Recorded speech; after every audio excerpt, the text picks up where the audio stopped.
Mucaan amma argitan kun umuriin isaa osoo waggaa 10 hin guutin ture kan inni daa'ima furdaa addunyaa kanaa jedhame. Foon inni baates garmalee guddaa waan tureef yeroo inni umurii isaa dubbatu namni isa hin amanu ture.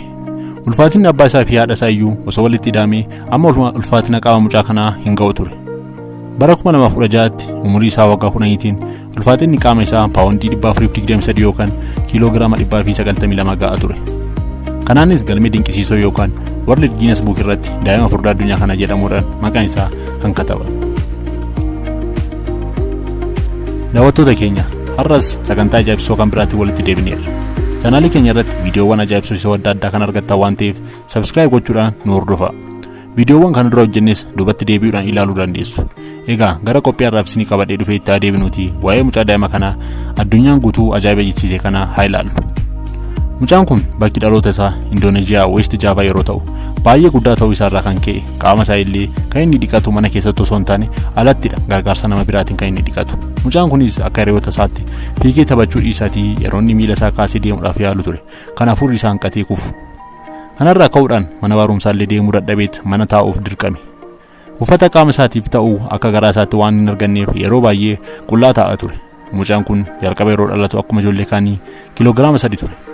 Warri isaas yeroo dubbatan mucaan keenya jalqaba ulfaatinni isaa akkuma ijoollee kaanii ture kan jedhan yeroo ta'u haa ta'u malee jedhu maatiin mucaa kanaa daa'imni keenya waggaa 2 booddee fedhii nyaata guddaa akka agarsiisaa ture dubbatu. Kanaanis akka jedhanitti yeroo sanatti nyaata inni nyaachuu qaburraa dachaa 2 guyyaatti yeroo 5 akka nyaatu dubbatu. Warri isaas maaliif akkanatti kennuuf jechuu dandeessu. Haa ta'u malee yeroo sanatti nyaata baay'ee argachuu baannaan mucaan isaanii baay'ee waan aaruu fi waan bo'uuf maatiinis isatti waan garaa jabaachuun itti ulfaatuuf nyaata kana kennaaf akka turan hin dubbatu. Maatii isaatiif mucaa lammaffaa kan ta'e Aariyaa Parmaanaa yeroo baay'ee nyaata akka ruuzii, shoorbaa, qurxummii, foon fi nyaatawwan biroo kanneen mi'aawwataan baay'ee nyaata ture.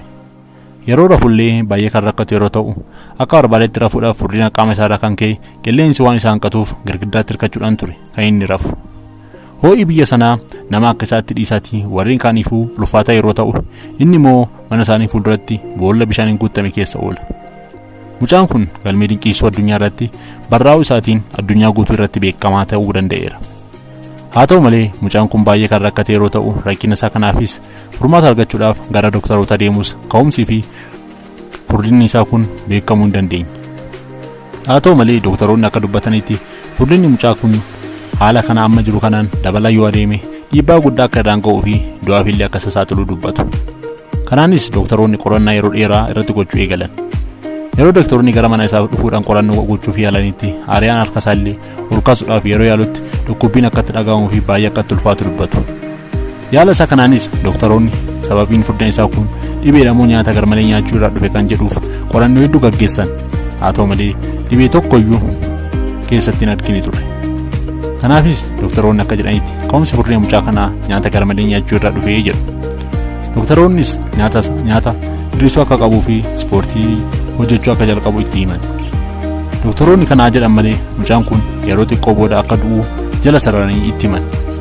Haa ta'u malee mucaan kunis du'uu akka hin barbaannee fi yuunivarsiitii seenee mul'ata isaa dhugoomsuu akka barbaadu itti hime.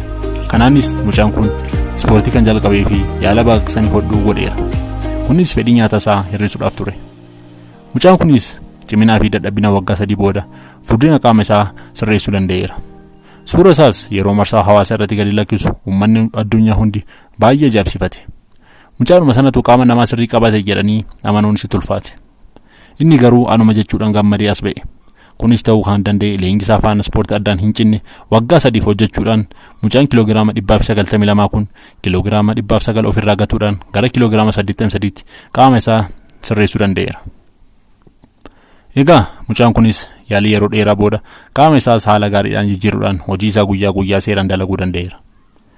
Kanaanis maatiin mucaa kanaa baay'ee kan gammadan yeroo ta'u namoonni isa beekan hedduunis baay'ee dinqisiifataniiru. Amma mucaan kun haala gaariirra kan jiru yeroo ta'u barumsa isaa illee akkuma yeroo isaatti barachuudhaaf carraa argateera. Egaa namni nan jijjiirama jennaan wanti jijjiiramuuf nama dhowwu akka hin jirre kanarraa hubachuu hin dandeenya.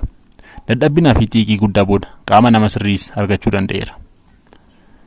Egaa daawwattoota keenya qophii ajaa'ibsoo keenya guyyaa har'aa kanuma irratti golomna.